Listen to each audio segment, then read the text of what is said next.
मंडी से कुल्लू तक का 2.5 घंटे का सफर अब 10 घंटों में तब्दील। पंडोह के साथ मिल में सड़क की हो रही कटिंग, लग रहा लंबा जाम, वाहन चालक परेशान लोगों ने सड़क को ही बंद करने की कह दी बात। हिमाचल पथ परिवहन निगम की बस में सफर करने वाले लोगों की सुरक्षा भगवान भरोसे। खटारा बसों को दौड़ाया जा रहा लंबे रूट पर। पठानकोट से चंबा आ रही बस का हाइड्रोलिक स्ट्रिंग था जाम। कुल्लू के भूंतर में किशोर हुआ मारपीट का शिकार। पीड़ित किशोर के परिजनों ने एसपी कुल्लू से की मुलाकात, लगाई इंसाफ की गुहार। कहा आरोपी दे रहे हैं जान से मारने की धमकी।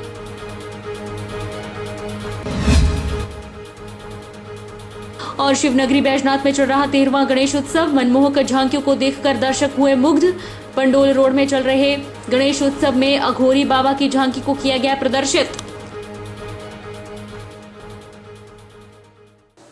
नमस्कार, आप देख रहे हैं एचपी 24x7। मैं हूं जनीशा। वैसे तो कुल्लू से मंडी तक पहुंचने के लिए 2.5 घंटे का समय लगता है, लेकिन अब पूरा दिन लग रहा है। कारण पंडोह के 7 मील में सड़क की कटिंग होना। मंडी से कैंची मोड़ तक NH21 पर सफर करना अब सरदर्द बन गया है। परेशान वाहन चालकों ने तो प्रशासन और सरकार से इस सड़क को बंद करने का आग्रह कर दिया है, क्योंकि मंडी से कुल्लू के बीच में 4 से 5 जगहों पर गाड़ियों को रोका जा रहा है। अगर लोग सुबह 10 बजे कुल्लू से चलते हैं तो शाम के 7 या 8 बजे तक मंडी पहुंच रहे हैं। मंडी से कुल्लू और कुल्लू से मंडी तक का सफर अब कई घंटों का हो गया है।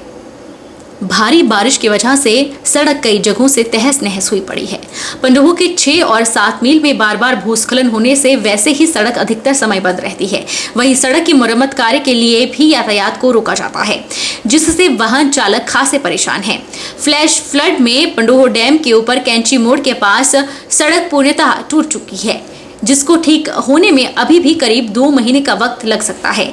पंडोह डैम से लेकर कैंची मोड़ तक NH को 4.5 किलोमीटर के लिंक रोड के माध्यम से जोड़ा गया है। यह लिंक रोड टूटा फूटा, तंग और कच्चा है, जिसे लोक निर्माण विभाग द्वारा आपातकालीन स्थिति में ट्रैफिक चलने लायक तैयार किया गया है, जिस पर नेशनल हाईवे के ट्रैफिक को बारी बारी से एक तरफा चलाया जा रहा है, जिससे पर्यटक, स्थानीय निवासी और वाहन चालक परेशान हैं। लोगों के मुताबिक वे कुल्लू से सुबह 10 बजे चले हैं और अभी 5 बजे तक वे पंडोह तक ही पहुंच पाए हैं। मंडी से कुल्लू के बीच में 4 से 5 जगह गाड़ियों को रोका जा रहा है। 2 से 2.5 घंटे तक एक जगह पर वाहनों को रोका जाता है। अगर लोग सुबह 10 बजे कुल्लू से चलें तो शाम के 7 या 8 बजे तक वो मंडी पहुंच रहे हैं। परेशान लोगों ने तो सड़क को बंद करने तक का आग्रह प्रशासन से कर दिया है। फंसे वाहन चालकों का कहना है कि अगर किसी को कहीं समय से पहुंचना है तो वो पहुंच ही नहीं सकता है। उन्होंने सरकार और प्रशासन से इस ओर ध्यान देने और वाहनों को भेजने के लिए एक तय समय निर्धारित करने का आग्रह किया है, ताकि लोग परेशान न हो। हम अभी कुल्लू से आए तो पहले 1.5 घंटा हमें पीछे पंडोह के पीछे उन्होंने खड़ा कर दिया। आगे अब यहाँ पे पहुंचे 4 बजे यहाँ पे पहुंचे तो इन्होंने यहाँ पे 4 बजकर 1 मिनट पे इन्होंने यहाँ पे बैरियर लगा के इन्होंने यहाँ पे सारा कुछ बंद कर दिया। और इतनी बुरी हालत है कि 3-3, 4-4 घंटे इस रास्ते पे रुकने के लिए तो सरकार को तो देखना चाहिए और प्रशासन को भी देखना चाहिए कि 3-3, 4-4 घंटे अगर आप लोगों को ऐसे खड़े करना तो इस रास्ते को बंद ही करवा दिया जाए। हम तो यही कहते हैं कि इतनी बुरी हालत है कि कोई छोटे बच्चे लेके चला हुआ है, ये चला हुआ है। हमें क्या पता कि 4 बजे आगे जाके बंद होना पड़े। 1.5 घंटे इन्होंने ऊपर खड़े कर दिए। 1.5 बजे से ऊपर खड़े थे, 4 बजे यहाँ पे पहुंचे तो उन्होंने यहाँ पे बंद कर दिया। तो बहुत बुरी हालत है ये तो। सुंदरनगर का रहने वाला हूँ। यहाँ पे पंडोह में जैसे हम कुल्लू से आते हैं तो सुबह आज मैं कोई 10 बजे कुल्लू से चला हूँ और अभी तक मतलब मैं पंडोह में पहुँचा हूँ। पंडोह से आगे 6 मील का है, तो लोगों को भारी परेशानी हो रही है। इसको मद्देनजर रखते हुए प्रशासन को ऐसा करना चाहिए कि जैसे पंडोह के पीछे जब हम डैम के पीछे हमें रोका गया तो वहाँ एक जगह रोका जाए। ये ऐसा नहीं कि वहाँ से छूट के अभी 2-3 किलोमीटर आगे आके फिर से रोक दिया गया है, जिससे लोगों को आवाजाही में भारी परेशानी हो रही है। किसी ने सुबह जैसे कोई किसी काम से जाना अर्जेंट तो वो बंदा तो अपने टाइम से पहुँच ही नहीं पाता। तो इसलिए प्रशासन से विनती है कि इसको थोड़ा सुधार किया जाए इसमें, और जो है प्रॉपर जो सिस्टम को बनाया जाए। बल से बिलोंग करता हूँ और जितनी कर सब्जी की गाड़ियाँ यहाँ फंसी है। कोई गाड़ी राजस्थान जाएगी, कोई हरियाणा जाएगी, कोई फतेहगढ़ जाएगी। तो ये जो जाम है ये थोड़ा 3 बजे से पहले होना चाहिए, क्योंकि जो गाड़ियाँ है वो सब्जी मंडी लेट हो जाएगी और वो हम टाइम से नहीं पहुँचेगी। इसलिए सरकार से हमारी प्रार्थना है कि इसको ऐसे 4 बजे से पहले गाड़ियाँ निकाल दी जाए। बता दें कि कुल्लू से मंडी तक पहुंचने के लिए 2.5 घंटे का समय लगता है, लेकिन अब पूरा दिन लग रहा है। कई घंटे जाम में फंसे लोग, जाम लगने से लोग परेशान हैं। यहाँ तक कि सब्जी और फल लेकर जा रही गाड़ियां भी समय पर सब्जी मंडी नहीं पहुंच पा रही हैं। पंडोह के साथ लगती ग्राम पंचायत धुआंदेवी के जामू गांव के 50 वर्षीय नारकली को उपचार के लिए 5 लाख की मदद की दरकार है। नारकली बीती 14 अगस्त को हुई भारी बारिश के कारण अपना घर ढह जाने से बुरी तरह से घायल हुई थी। जब मलबे से उन्हें निकाला गया था तो उनके सिर के बाल चमड़ी सहित उखड़ चुके थे। पंडोह के साथ लगती ग्राम पंचायत धुआंदेवी के जामू गांव के 50 वर्षीय नारकली पत्नी रोशन लाल को उपचार के लिए 5 लाख की मदद की दरकार है। जब घर ढहा तो मलबे के साथ पत्नी नारकली भी बह गई थी। चमड़ी सहित सिर के बाल उखड़ गए हैं। मंडी में प्राथमिक उपचार के बाद पीजीआई चंडीगढ़ रेफर कर दिया गया था। बीती 20 सितंबर को उन्हें कुछ दिनों के लिए घर भेज दिया है। अक्टूबर महीने में नारकली की एक सर्जरी होनी है, जिसके लिए लगभग 5 लाख का खर्च होना है। इस परिवार के पास अपना कुछ भी शेष नहीं बचा है और पंडोह में किराए के कमरे में रहने को मजबूर हो गए हैं। अभी तक उपचार पर करीब 2 लाख का खर्च हो चुका है, जो कि दानी सज्जनों के सहयोग से संभव हो पाया। नारकली की बेटी दिशा ठाकुर ने बताया कि अगले महीने सर्जरी के लिए बुलाया गया है और परिवार के पास इतने पैसे नहीं हैं। इन्होंने सरकार और दानी सज्जनों से मदद की गुहार लगाई है। 14 अगस्त को बादल फटने की वजह से उनका घर टूट गया और मेरी मम्मी भी बहुत ज़्यादा जख्मी हो गए थे और उनका इलाज चंडीगढ़ पीजीआई से चला हुआ है। और मेरे पापा बेरोजगार है, घर में काम करते हैं, एक भाई है, बहन है, मेरी शादी हो गई है। 1 महीने से ऊपर हमारे को पीजीआई में हो गया टाइम और अब कुछ दिन की छुट्टी दी है और अभी सर्जरी और मम्मी की सर्जरी अभी शुरू भी नहीं हुई है और सर्जरी का खर्चा भी बहुत ज़्यादा आने वाला है। घर हमारा टूट गया है और हम पंडोह में किराए के मकान में रह रहे हैं। श्रद्धा कल्याण सभा पंडोह के सचिव देशराज ठाकुर ने बताया कि बहुत सी संस्थाएं प्रभावित की मदद के लिए आगे आई हैं, लेकिन अभी और मदद की जरूरत है। इन्होंने प्रशासन से गुहार लगाई है कि जिस तरह प्रशासन अन्य घायलों को उपचार में मदद मुहैया करवा रहा है, उसी तरह से इस परिवार को भी मदद मुहैया करवाई जाए। सरकार की तरफ से उनको जो हेल्प मिली है 10,000 रुपए, पटवारी जो है धुआंदेवी हल्का है, जो परीक्षित जी है, उन्होंने मेरे को बताया कि 10,000 रुपए इनको सरकार की तरफ से मिला है। बाकी उनको ऑनलाइन करने के लिए कहा गया है, तो 6,000 रुपए उनको और मिलेगा। और 20 तारीख को इनको छुट्टी हुई चंडीगढ़ से। अब इनको 20 तारीख को जो सर्जरी होनी है वो 20 तारीख को अगली अक्टूबर महीने को इन्होंने चंडीगढ़ जाना है। तो संस्थाएं हैं, जैसे हमारी संस्था है श्रद्धा कल्याण सभा, हमने 10,000 रुपए हेल्प की है इनकी। नाचन विधानसभा क्षेत्र के जो लोट गांव पड़ता है पिपला गलू, वहाँ की एक संस्था है, उन्होंने भी उनको 7,000 रुपए दिया है। तो अब लाख रुपए का खर्चा हो गया इनका। तो हम मांग करते हैं प्रशासन से, जिला प्रशासन में से हम मांग करते हैं कि इनको जो जिस तरह से दूसरे जो घायल हुए हैं, जिनकी हेल्प कर रहे हैं, सहायता कर रहे हैं, जिला प्रशासन खर्चा उठा रहा है, तो इनका भी जो खर्चा है वो जिला प्रशासन करे, ताकि इनकी जिंदगी जो है बच सके। क्योंकि है थोड़ा इम्प्रूवमेंट है, पर पैसा बहुत लग रहा है। गांव वाले कुछ, अभी मेरी बात नहीं हुई उनसे, तो वो कह रहे कि हमने कुछ पैसा था वो तो खत्म हो गया हमारे पास, अब हमने ऋण पे ले रहे हैं हम पैसा। तो इसलिए हम चाहते हैं कि इनकी जो खर्चा हुआ है या हो रहा है वो जिला प्रशासन करे। बाकी जैसा हम और संस्था से भी मांग करते हैं कि कुछ हेल्प करे इनकी, ताकि इनकी हालांकि बहुत दयनीय हालत हुई थी। इनकी जो पूरे बाल इनके जो मलबे की चपेट में आके इनकी पूरी स्किन जो है बाल के साथ पूरी स्किन निकल चुकी है। तो थोड़ा और जगह बहुत में गया, बहुत जगह इनकी जो हालत दयनीय है। तो हम डिमांड करते हैं, मांग करते हैं जिला प्रशासन से यही कि इनका भी जो खर्चा सरकार उठाए, जिला प्रशासन। भाजपा प्रदेश प्रवक्ता महेंद्र धर्माणी ने कहा कि कांग्रेस के नेताओं और प्रवक्ताओं की बयानबाजी से ऐसा प्रतीत होता है कि भाजपा के धरने से कांग्रेस सरकार की हवा सर की है। केवल मात्र अपना चेहरा छुपाने के लिए कांग्रेस के नेता मीडिया में तथ्य से परे बयानबाजी कर रहे हैं। उन्होंने कहा कि कांग्रेस के मुख्यमंत्री और उप मुख्यमंत्री सवालों से क्यों भाग रहे हैं। शायद मुकेश अग्निहोत्री अपनी खीज मिटाने के लिए बयानबाजी कर रहे हैं। देश के उप मुख्यमंत्री ये बताएंगे कि अगर मुट्ठी भर लोग थे तो फिर हजारों की संख्या में वहां पुलिस बल तैनात करने की जरूरत क्या थी। अगर मुट्ठी भर लोग थे तो फिर वहां दीवार की तरह लोहे की इतनी बड़ी बड़ी दीवारें खड़ी क्यों की गई थी।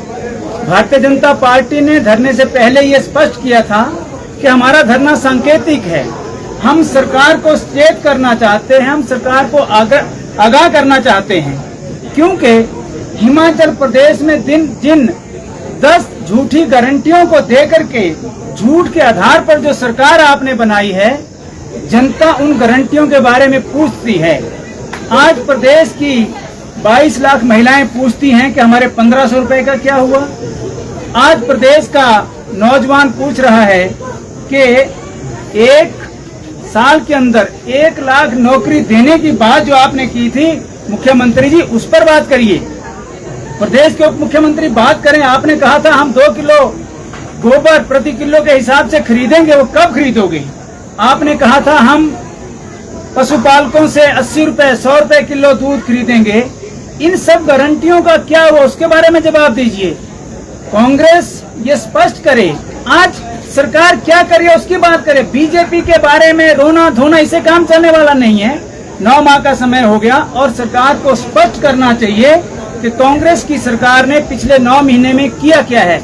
केवल और केवल भारतीय जनता पार्टी की आलोचना करना, केवल और केवल केंद्र सरकार की आलोचना करना, केवल और केवल भारतीय जनता पार्टी के ऊपर झूठे आरोप लगा करके अपना समय पास करने का काम जो है वो सुक्खू सरकार कर रही है। और लगता है कि उन्होंने सोच लिया है कि हमको जैसे कैसे 5 साल काट करके इस प्रदेश के साथ जो अन्याय कर रहे हैं, जनता उनको माफ करने वाली नहीं है। हम सब लोग इस पर विचार करें कि जिस संख्या में लोग आए थे उससे स्पष्ट हो गया कि सरकार की लोकप्रियता कितनी है। और सरकार की लोकप्रियता कांग्रेस के प्रवक्ता, कांग्रेस सरकार के मंत्री या डीपीआर पब्लिक रिलेशन डिपार्टमेंट नहीं तय करेगा, जनता तय करेगी कि प्रदेश की सरकार की लोकप्रियता आज जनता के बीच में है। और हम सब जानते हैं कि 9 महीने के अंदर किसी भी सरकार के खिलाफ आज तक इतना बड़ा आंदोलन, इतना बड़ा आक्रोश कभी भी सड़कों पर देखने को नहीं मिला होगा। हिमाचल पथ परिवहन निगम की बसों की हालत इतनी खस्ता है कि चंबा से दिल्ली चलने वाली सबसे लंबे रूट की खटारा बसों को इन रूट पर चलाया जाता है। इसका ताजा उदाहरण उस समय देखा गया जब एक गाड़ी का हाइड्रोलिक सिस्टम जाम हो रखा था। लंबे रूट पर हिमाचल पथ परिवहन निगम खटारा बसों को दौड़ा रहा है। पठानकोट से चंबा रही बस का हाइड्रोलिक स्ट्रिंग जाम था। बावजूद इसके निगम के पास और कोई गाड़ी न होने के चलते इस खराब गाड़ी को पठानकोट से चंबा लाया गया। सवारियों से भरी इस गाड़ी में बनीखेत से स्कूली बच्चों के साथ करीब 80 से भी ज्यादा लोग सवार थे। इस खराब बस को गाड़ी का चालक धीरे धीरे प्रेल पुल के पास लेकर आया। इसी दरमियान निगम के अधिकारी ने गाड़ी की चेकिंग के लिए बस को रुकवाया और जब बस के खराब होने की बात की गई तो इनका कहना था कि यह हमारी जिम्मेवारी नहीं है, हमारा काम तो टिकटों की चेकिंग करना है। अब सवाल यह उठता है कि लोगों ने जब निगम को बस में सफर करने के पूरे पैसे दिए हैं तो उनकी सुरक्षा की जिम्मेवारी किसकी बनती है। इस बार बस के परिचालक से खुद बात की गई तो उनका कहना था कि बस का स्ट्रिंग पठानकोट से ही खराब था पर दुनेरा में ऑयल डलवाया, अब ठीक है। निगम के इंस्पेक्टर, गाड़ी चालक और परिचालक ने और क्या क्या कहा आप खुद ही सुन लीजिए। हमने तो गाड़ी चेक की तब तो ठीक थी, चली नहीं गाड़ी है ना, तो बाकी तो आरबी से बात कर लो, ठीक है जी।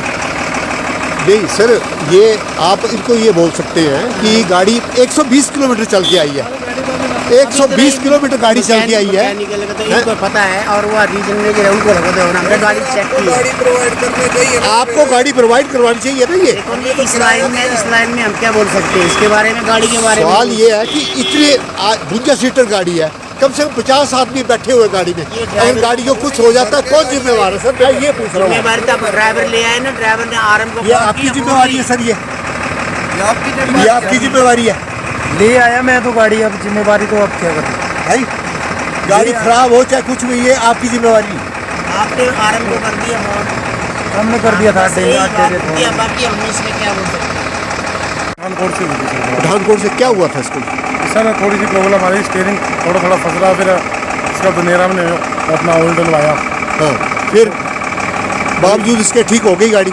थोड़ी सर अभी ठीक चल रही थी गाड़ी, अभी डिपो में जाएंगे पहुंचाएंगे, काम हो जाएगा गाड़ी का। नहीं सर, एक बात होता है, अगर बिटवीन स्टीयरिंग बिल्कुल डाउन हो जाता है, गाड़ी तो सर हम साइड में लगा देंगे गाड़ी, हम साइड में लगा देंगे गाड़ी। नहीं, स्टीयरिंग लॉक हो जाए चलती हुई का, फिर क्या होगा?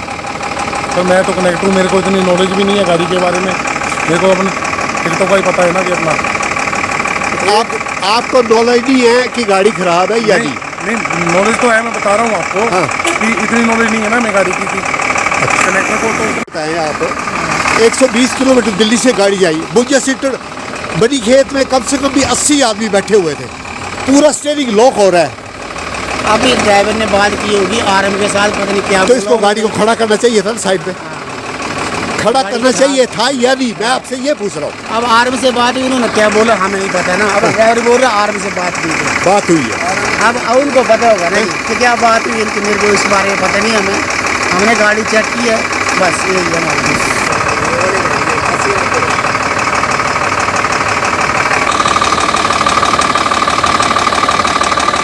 नूरपुर भाजपा मंडल अध्यक्ष जितेंद्र सिंह पठानिया ने कहा है कि 27 सितंबर को सुबह 11 बजे नूरपुर में बने इंडोर स्टेडियम को अभी तक युवाओं के लिए न खोलने के कारण को लेकर रोष रैली निकाली जाएगी। इस इंडोर स्टेडियम को 1 महीने के अंदर खोलने का समय प्रशासन और प्रदेश सरकार को दिया जाएगा। भाजपा मंडल नूरपुर के अध्यक्ष जितेंद्र सिंह पठानिया ने कहा कि 27 सितंबर को सुबह 11 बजे नूरपुर में बने इंडोर स्टेडियम को अभी तक युवाओं के लिए न खोलने के कारण एक रोष रैली निकाली जाएगी, जो बचत भवन नूरपुर से चलकर एसडीएम ऑफिस तक जाएगी और फिर इस इंडोर स्टेडियम को 1 महीने के अंदर खोलने के लिए ज्ञापन सौंपा जाएगा। उन्होंने कहा कि प्रदेश में बनी कांग्रेस सरकार को 9 महीने बीत गए हैं। बार बार नूरपुर के विधायक रणबीर सिंह निक्का के बोलने के बावजूद सरकार ने इंडोर स्टेडियम को नहीं खोला, जिस पर नूरपुर की जनता में भारी रोष है। उन्होंने कहा कि सरकार इस मसले को गंभीरता से ले और युवाओं को सुविधा दिलवाए। अगर सरकार नहीं जागी तो नूरपुर भाजपा इसे आंदोलन का रूप देकर जगह जगह पर रोष रैलियां निकालेंगी। भारतीय जनता पार्टी नूरपुर क्षेत्र 27 तारीख दिन बुधवार सुबह 11 बजे बचत भवन से लेकर के एसडीएम ऑफिस तक एक रोष रैली निकालने जा रही है, जिसका मकसद नूरपुर में बना इंडोर स्टेडियम उसको ना खोलना है। भारतीय जनता पार्टी की सरकार में करोड़ों रुपए की लागत से बना हुआ यह इंडोर स्टेडियम आज दिन तक कांग्रेस सरकार ने नहीं खोला। 9 महीने सरकार बने को हो गए हैं। बार बार विधायक महोदय द्वारा इसे खोलने के लिए आग्रह किया गया, लेकिन सरकार का उदासीन रवैया इस काम को करने के लिए नाकाम रहा। इसी कारण युवाओं के अंदर बड़ा रोष है और उस रोष को देखते हुए भारतीय जनता पार्टी ने कल 200 युवाओं को साथ लेकर के नूरपुर में एक रोष रैली जो है सांकेतिक रूप से निकालने का फैसला किया है। रुकिए एक छोटे से ब्रेक के लिए। दिननाथ सैनी प्रधान सिद्ध गणपति ट्रस्ट, आज से गणपति उत्सव शुरू हुआ है। मैं देशवासियों प्रदेशवासियों को शुभकामनाएं देता हूं और सबसे अपील करता हूं कि गणपति मंदिर आकर भगवान का दर्शन करें और आशीर्वाद लें। और ये हमारा यहाँ से 19 तारीख से 28 तारीख तक भागवत कथा चली हुई है। धन्यवाद। सभी प्रदेशवासियों को और मंडी वासियों को गणेश चतुर्थी की हार्दिक शुभकामनाएं। आज शीतला माता मंदिर समखेतर में हर वर्ष के भांति इस बार भी 12वां गणपति उत्सव धूमधाम से मनाया जा रहा है। आज सुबह 9 बजे भगवान गणपति जी की मूर्ति स्थापना हुई। उसके पश्चात शाम को प्रतिदिन 7:30 बजे आरती होगी और 27 सितंबर को अपने माता का जागरण रखा गया है यहाँ पर और 28 सितंबर को 11 बजे पूर्णाहुति होगी। उसके बाद जो है विशाल बैंकेट हॉल में एक विशाल भंडारे का आयोजन किया जा रहा है, जिसमें सभी मंडी वासियों से शीतला माता मंदिर कमेटी की ओर से सभी को आमंत्रित किया जाता है, वो आएँ और इस महोत्सव को बड़ी धूमधाम से मनाएं और भगवान का प्रसाद ग्रहण करें।